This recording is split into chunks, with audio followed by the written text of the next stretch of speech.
Hey my loves, இன்னைக்கு நம்ம பார்க்க போகிற படம் என்னன்னா 2024 வெளியான டெனட் அப்படின்ற ஒரு தெலுங்கு படத்தை பற்றி தாங்க பார்க்க போகிறோம். இந்த படத்தை ரிவ்யூ பண்ண சொல்லி நம்ம சப்ஸ்கிரைபர் ரிப்பீட்டடாக கமெண்ட் செக்ஷனில் கேட்டுட்டு இருந்தாங்க. உண்மையிலேயே இந்த படம் ஒரு ஹார்ட் டச்சிங்கான படங்க. அது மட்டும் இல்லாமல் விழிப்புணர்வுக்கான ஒரு படமாகவும் இந்த படம் வந்திருக்கு. இந்த படத்தின் மூலமாக மாரல் ஆஃப் த ஸ்டோரி அப்படின்னு ஒரு விஷயத்தை பதிவு பண்ணியிருக்காங்க. அதை ஆணித்தனமாக பதிவு பண்ணியிருக்காங்க. ஆனால் இந்த படத்தில் நிறைய வயலன்ஸ் காட்சிகள்லாம் இருக்குது. இருந்தாலும் எல்லாரும் தெரிஞ்சுக்க வேண்டிய ஒரு கதை அப்படின்னு நான் நினைக்கிறேன். படத்தோட ஒன்லைனர் என்ன அப்படின்னா, கௌதம் அப்படின்ற ஒரு நபர் சூட்கேஸில் எதையோன்னு எடுத்துகிட்டு போய் இருக்கிறாருங்க. போலீஸில் மாட்டிக்கிறாரு. விசாரணையில் அது அவருடைய மனைவியோட உடல் அப்படின்னு தெரிய வருது. இந்த சம்பவம் நடந்த அந்த டைம்லயே இவங்க தங்கியிருந்த அபார்ட்மெண்ட்ல இருந்து ஒரு இளைஞன் கீழே குதிச்சு தற்கொலை பண்ணிக்கிறான். ஸோ அந்த வழக்குக்கும் இந்த வழக்குக்கும் ஏதாவது லிங்க் இருக்குமா அப்படின்னு போலீஸ் இன்வெஸ்டிகேஷன் பண்றாங்க. அதுல திடுக்கிடும் உண்மைகள் வெளியே வருதுங்க. இந்த ஒன்லைனர் கேட்டு நாம ஒன்று திங்க் பண்ணியிருப்போம், அது கிடையவே கிடையாது. என்ன நடந்தது அப்படின்றத டீட்டெயில்டா பார்க்கலாம். நீங்களும் நம்ம சேனலை சப்ஸ்கிரைப் பண்ணாம பார்த்துட்டு இருக்கீங்க அப்படின்னா சப்ஸ்கிரைப் பண்ணி வச்சுக்கோங்க. அப்பதான் இது போன்ற கிரைம் த்ரில்லர்ஸை மிஸ் பண்ணாம பார்க்க முடியும். நீங்க பார்த்துட்டு இருக்கிறது சரண் என்டர்டைன்மெண்ட். நான் தான் சரண். வாங்க வீடியோக்குள்ள போலாம். படத்தோட ஸ்டார்டிங் சீனில் ஒரு மிகப்பெரிய அபார்ட்மெண்ட் பில்டிங்கில் தங்கியிருக்கிற கௌதம் அப்படின்ற ஒரு நபரை காட்டுறாங்க. அவர் சூட்கேஸ் எடுத்துட்டு வீட்டை விட்டு வெளியே கிளம்புறாருங்க. அவருடைய ஃப்ரெண்டு கிட்ட ஃபோனில் பேசிக்கிட்டு இருக்காரு. ஃப்ரெண்டு பார்த்தீங்கன்னா, அங்கிருந்து இங்கே வரதுக்கு எதுக்குடா காரு, நீ ஒரு ஃப்ளைட்டை பிடிச்சி வந்துடல, கிட்டத்தட்ட 400 கிலோமீட்டர் ட்ரைவ் பண்ணிட்டு வர போறியா அப்படின்னு சொல்லி திட்டுறாரு. அதெல்லாம் ஒன்றும் பிரச்சனை இல்லை, நான் ட்ரை பண்ணிப்பேன் அப்படின்ட்டு கார் எடுத்துட்டு இவர் கிளம்புறாருங்க. அந்த அபார்ட்மெண்ட்டை விட்டு வெளியே வராரு. ரொம்ப தூரம் ட்ராவல் பண்ணுறாரு.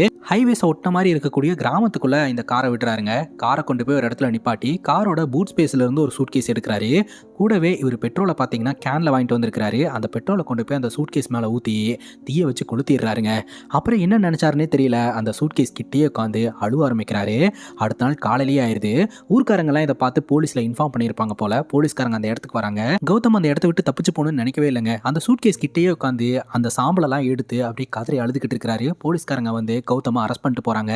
ஸோ அந்த இடத்துல யாரோ ஒருத்தங்களை எரிச்சிருக்காங்க அப்படின்ற விஷயம் போலீஸ்காரங்களுக்கு தெரிய வருது. இப்போ போலீஸ் ஸ்டேஷனை காட்டுறாங்க. முதல்ல பார்த்தது இவங்க தான் அப்படின்னு 2 செக்யூரிட்டியை போலீஸ் ஸ்டேஷனுக்கு கூட்டு வந்திருக்காங்க. இன்வெஸ்டிகேஷன் ஆஃபீஸர் விசாரணை பண்ணும்போது இந்த 2 செக்யூரிட்டியும் சொல்றாங்க, ஆக்சுவலாக இந்த செக்யூரிட்டி அந்த அபார்ட்மெண்ட் பில்டிங்ல தனியாக நின்று தம் அடிச்சுக்கிட்டு இருக்கும்போது அந்த அபார்ட்மெண்ட் பில்டிங்ல மேல இருந்து கீழே விழுந்த மாதிரி ஏதோ ஒரு சத்தம். என்னடான்னு போய் பார்த்தா இந்த அபார்ட்மெண்ட்ல தங்கி இருக்கிற ரிஷி அப்படின்ற இளைஞன் மாடியில இருந்து கீழே குதிச்சிருந்திருக்கான்.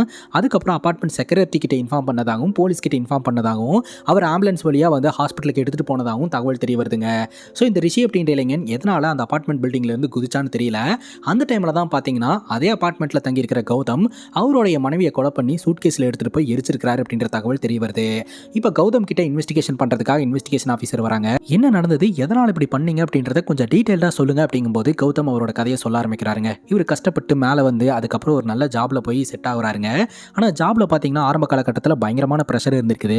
கொஞ்சம் கொஞ்சமா இந்த ஜாப் ப்ரெஷர்லாம் குறைக்க ஆரம்பிச்சிருந்திருக்காரு. அந்த டைம்ல தான் மேரேஜ் ப்ரெஷர் அப்படின்னு ஒரு விஷயம் இவங்க வீட்டில இருந்து வர ஆரம்பிச்சிருந்திருக்குது. ஒரு நாள் பாத்தீங்கன்னா ஊருக்கு கிளம்பி வா அப்படின்னு சொல்லும்போது இவரும் கிளம்பி போயிருக்காரு. பார்த்தா இவங்க சொந்தத்திலேயே சந்தியா அப்படின்ற ஒரு பொண்ணை நம்ம கௌதமுக்காக பார்த்து வச்சிருந்திருக்காங்க. கௌதமுக்கு சந்தியாவை பிடிச்சி போயிருது. சந்தியாவுக்கும் கௌதம் ரொம்ப பிடிச்சி போயிருது. இவங்க 2 பேரும் கல்யாணம் பண்ணிக்கலாம் அப்படின்னு முடிவெடுக்கிறாங்க. 2 வீட்டு சைட்ல இருந்துமே பேசி ஸ்மூத்தா வந்து இவங்க 2 பேருக்கான கல்யாண ஏற்பாடு நடக்குது.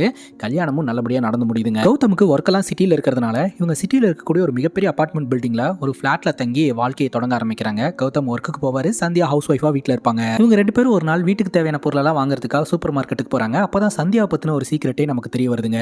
சந்தியா பயங்கரமான சாக்லேட் அடிக்ட். அதுவும் 5 ஸ்டார் சாக்லேட்னா உசுருங்க. 5 ஸ்டார் சாக்லேட்டை பார்த்தாங்கன்னு வைங்களேன், அப்படியே தூக்கி மொத்தத்தையும் கொண்டு போய் பில் பண்ணிடுவாங்க. அந்த வகையில் இவங்க எப்போ சூப்பர் மார்க்கெட்டுக்கு போனாலும் அந்த சாக்லேட்டை வாங்கிக்கிட்டே இருப்பாங்க. அப்புறம் இவங்க 2 பேரும் சந்தோஷமா குடும்ப வாழ்க்கையை தொடங்குறாங்க. ஒரு நாள் சந்தியா அவங்க அம்மாவுக்கு ஃபோனை போட்டு ஹாப்பியாக பேசிக்கிட்டு இருக்காங்க. இந்த மாதிரி கணவனுக்கு யூஎஸ் ஆப்பர்ச்சுனிட்டி வந்திருக்கு, அவருக்கு ப்ரொமோஷன் கிடைச்சிருக்கு அப்படின்ட்டு. கணவனுக்கு ப்ரொமோஷன் கிடைச்சிருச்சு, நீ எப்போ உன் கணவனுக்கு ப்ரொமோஷன் கொடுக்க போற அப்படிங்கும் போது அதை பற்றியெல்லாம் இப்போ எதுவும் என்கிட்ட கேட்காதீங்க, என் கணவனுக்கு இந்த மாதிரி ப்ரொமோஷன் கிடைச்சிருக்கு அப்படின்ற விஷயத்த உங்ககிட்ட ஹாப்பியாக ஷேர் பண்ணலான்னு கால் பண்ணேன், மற்றபடி ஒன்றும் இல்லை அப்படின்னு சொல்லிட்டு இவங்க ஃபோனை கட் பண்ணிடுறாங்க. பிரசன்ட் சிச்சுவேஷனில் இன்வெஸ்டிகேஷன் ஆஃபீஸர் கௌதம் திட்டுறாங்க. நான் என்ன கேட்டால் நீ என்ன கதை சொல்லிக்கிட்டு இருக்க, அது மட்டும் இல்லாமல் நீ தங்கி இருக்கிற அபார்ட்மெண்ட்ல நீ தங்கி இருக்கிற ஃப்ளோர்லேயே ரிஷி அப்படின்ற ஒருத்தனும் தங்கி இருக்கிறான். அவனும் நேற்று வந்து தற்கொலை பண்ணுறதுக்கு முயற்சி பண்ணி இருந்திருக்கிறான். அவனோட கதை முடிஞ்சது அப்படின்னு நினச்சாங்க. ஆனால் இப்போ கண் முடிச்சிருக்கிறான். எவ்வளோ நேரம் அவன் உயிரோட இருப்பான்லாம் தெரியல. அதனால அவன் கிட்ட போய் ஃபர்ஸ்ட் இன்வெஸ்டிகேஷன் பண்ணிட்டு வந்துடுறேன் அப்படின்ட்டு உடனடியாக இன்வெஸ்டிகேஷன் ஆஃபீஸர் ரிஷி கிட்ட போயிட்டு இங்கே பாரு ரிஷி, என்ன நடந்தது அப்படின்றத சொல்லு அப்படிங்கும் போது ரிஷி கண்ணை திறந்த உடனே ஸ்ராவணி ஸ்ராவணி அப்படின்னு விடாமல் சொல்லிக்கிட்டு இருக்கான். அப்போ இன்வெஸ்டிகேஷன் ஆஃபீஸர் வந்து இங்கே பாருப்பா என்ன நடந்ததுன்றத கொஞ்சம் டீட்டெயில்டாக சொல்லு அப்படிங்கும் போது அதுக்கு இந்த ரிஷி சொல்கிறான், என்ன எதுக்காக காப்பாற்றுனீங்க, என்னை சாவிட்ருக்க வேண்டியது தானே, எனக்கு ட்ரீட்மெண்ட்லாம் கொடுக்காதீங்க, இந்த ட்ரீட்மெண்ட்டை உடனடியாக நிப்பாட்டுங்க, நான் சாகணும் அப்படின்னு சொல்லிக்கிட்டு இருக்கான். அப்படியெல்லாம் சொல்லக்கூடாது, என்ன நடந்தது அப்படின்றத டீட்டெயில்டாக சொல்லு அப்படின்னு சொல்லும்போது இந்த ரிஷி அவனோட வாழ்க்கையில் என்ன நடந்தது அப்படின்றத சொல்ல ஆரம்பிக்கிறான். நம்ம கௌதம் தங்கியிருக்கிற அதே அபார்ட்மெண்ட் பில்டிங்கில் அதே ஃப்ளோரில் ஒரு வீடு எடுத்து தான் இவனும் தங்கியிருக்கிறான். இவன் மட்டும் இல்லை கைஸ், இவன் அவங்க கூட 3 பசங்க 2 பொண்ணுங்க அப்படின்னு சொல்லிட்டு பேச்சுலர்ஸ் எல்லாம் ஒன்றா சேர்ந்து தங்கியிருக்கிறாங்க. ரிஷி பார்த்தீங்கன்னா ஸ்ராவணி அப்படின்ற ஒரு பொண்ணை நீண்ட நாட்களாகவே லவ் பண்ணிக்கிட்டு இருக்கான். ஸ்ராவணி பார்த்தீங்கன்னா நான் வீட்டிலலாம் சண்டை போட்டுட்டு பொட்டி பொடிக்கெல்லாம் தூக்கிட்டு நான் ஊருக்கு வந்துட்டேன், ஏன்னா நீ தான் இனிமேல் பார்த்துக்கணும் அப்படின்னு சொல்ல, திடுதிப்புன்னு கிளம்பி வந்துட்டீங்கன்னா நான் உன்னை எங்கே தங்க வைப்பேன், அதெல்லாம் எனக்கு தெரியாது, நான் பஸ்ஸில் வந்துட்டு இருக்கேன், நீ தான் பார்த்துக்கணும் அப்படின்ற மாதிரி ஸ்ராவணி சொல்லிட்டாங்க. இப்போ ரிஷிக்கு என்ன பண்ணுறதுன்னு தெரியல. இந்த மாதிரி டைமில் தான் பார்த்தீங்கன்னா நம்ம கௌதம் அவருடைய மனைவி சந்தியாவை கொலை பண்ணியிருப்பார் போல டெட் பாடி பக்கத்துலேயே உட்காந்து யோசனை பண்ணிக்கிட்டு இருக்காரு. அப்போ கரெக்டாக காலிங் பெல் அடிக்கிற சவுண்டு கேட்குதுங்க. என்ன பண்ணுறதுன்னு தெரியாமல் கையில் ஒரு கத்தியை வச்சுக்கிட்டு பொறுமையாக வந்து டோர் ஓப்பன் பண்ணுறாரு. பார்த்தா நம்ம ரிஷியோட ஃப்ரெண்டு தான். இந்த மாதிரி உங்களுக்கு யூஎஸ்ல வேலை கிடைச்சிருக்கிறதா கேள்விப்பட்டேன், கங்க்ராச்சுலேஷன்ஸ் அப்படின்னு சொல்லிட்டு, ரீசெண்ட் டேஸில் சந்தியா சிஸ்டரை பார்க்க முடியலையே என்னாச்சு அப்படின்னு சொல்லி கேட்க, இல்லை அவளுக்கு உடம்பு சரியில்லை தூங்கிட்டு இருக்கா அப்படின்ற மாதிரி கௌதம் சொல்லிடுறாருங்க. சரி பார்ப்போம் அப்படின்னு சொல்லிட்டு இந்த ரிஷியோட ஃப்ரெண்டும் ரிஷியோட வீட்டுக்கு வந்துடுறான்.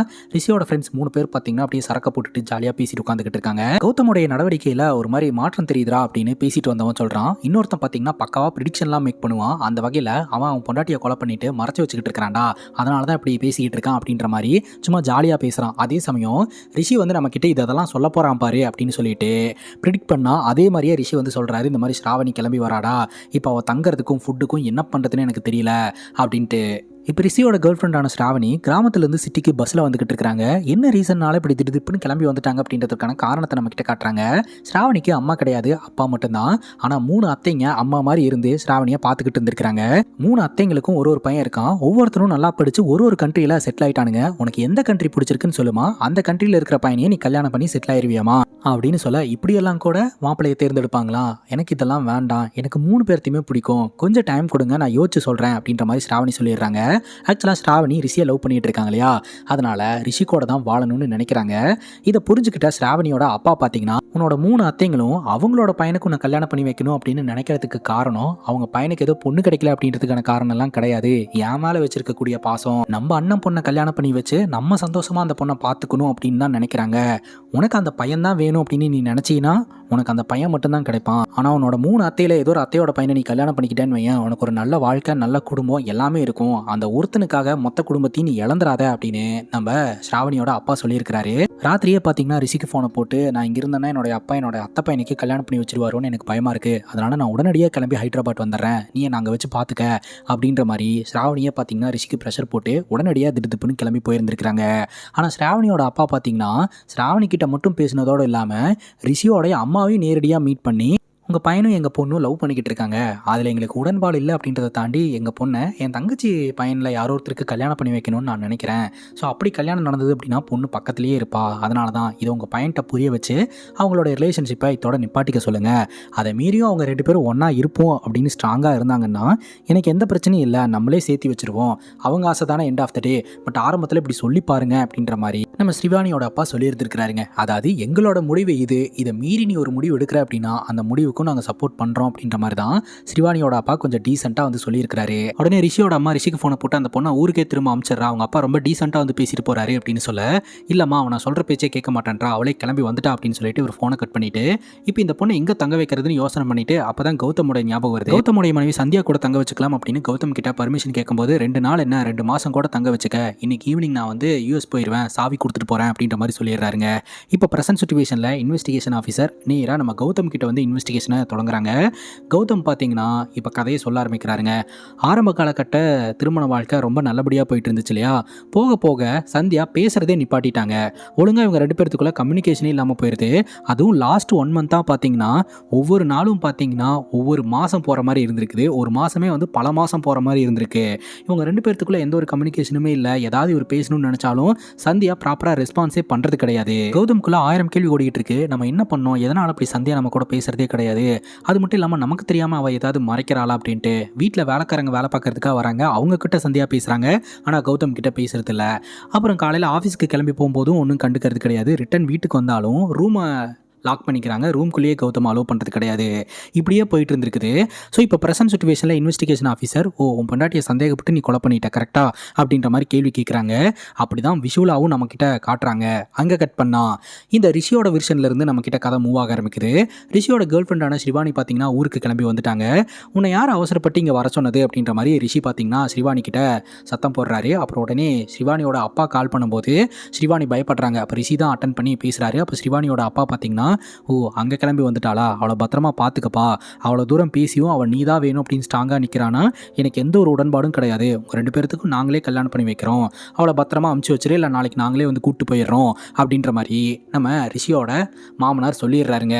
இப்போ ஸ்ரீவாணி பார்த்தீங்கன்னா ரொம்ப சந்தோஷப்படுறாங்க. பரவாயில்ல, பெரிய லெவலில் பிரச்சனை வரும், நம்ம ஒரு பெரிய போராட்டமே படுவோம்னு நினச்சோம், ஆனால் ஈஸியாக எல்லா பிரச்சனையுமே முடிஞ்சிருச்சு அப்படின்ட்டு 2 பேரும் ரொம்ப சந்தோஷமாக இவங்களுடைய அப்பார்ட்மெண்ட் பில்டிங்க்கு போகிறாங்க. ஆனால் அவருடைய ஃப்ளாட்டில் கண்டிப்பாக தங்க வைக்க முடியாது. ஏன்னா 3 பசங்க 2 பொண்ணுங்க அப்புறம் இவரோட சேர்த்து மொத்தம் 6 பேர் எல்லாம் சரக்கு போட்டு பேச்சுலர் வாழ்க்கையை வாழ்ந்துட்டு இருக்காங்க. அங்கே கொண்டு போய் நம்ம கேர்ள் ஃப்ரெண்டை தங்க வைக்க முடியாது அப்படின்ட்டு கௌதம் கிட்ட பர்மிஷன் கேட்டு வச்சிருந்தாரு அவங்க மனைவி சந்தியா கூட தங்க வைக்கிறதுக்காக. அவரும் யூஎஸ் போகிறதுனால சாவியை கொடுத்துட்டு போகிறேன்னு சொல்லியிருந்தாரு. ஆனால் அவர் கொடுத்துட்டு போலங்க. சரி உள்ளதான் இருப்பார் போல அப்படின்னு சொல்லிட்டு இவங்க நேராக கௌதமோட ஃப்ளாட்டுக்கு தான் போகிறாங்க. கதவு தட்டுறாங்க. அவர் டோர் ஓப்பன் பண்ணவே இல்லை. மேபி சாவி இங்கே எங்காவது இருக்கும் அப்படின்னு சொல்லி ஸ்ரீவாணி சொல்கிறாங்க. தேடி பார்த்தா அங்கேயும் இல்லை. சரி வா நம்ம ஃப்ளாட்டுக்கே போகலாம் அப்படின்னு சொல்லிட்டு ரிஷி அவரோட ஃப்ளாட் காலிங் பெல் அடிக்க ஒரு பொண்ணு தான் வந்து டோர் ஓப்பன் பண்ணுறா. பார்த்தா உள்ள 2 பொண்ணுங்க 3 பசங்க அப்படின்னு சொல்லிட்டு ஆல்ரெடி சரக்க போட்டு போதையில் தான் இருந்துட்டு இருக்காங்க. ஸோ இவ தான் என்னோட கேர்ள் ஃப்ரெண்டு அப்படின்னு சொல்லி எல்லாருக்கிட்டையுமே ரிஷி இன்ட்ரோ பண்ணி வைக்கிறாரு. எல்லோரும் போதையிலேயே ஹாய் சொல்கிறாங்க. ஒரு மாதிரி தான் பார்த்துக்கிட்டு இருக்காங்க. அந்த இடம் பார்த்தீங்கன்னா நம்ம ரிஷியோட கேர்ள் ஃப்ரெண்ட் சிவானிக்கு ஒரு மாதிரி அன்கம்ஃபர்டபுளாக தான் இருக்குது.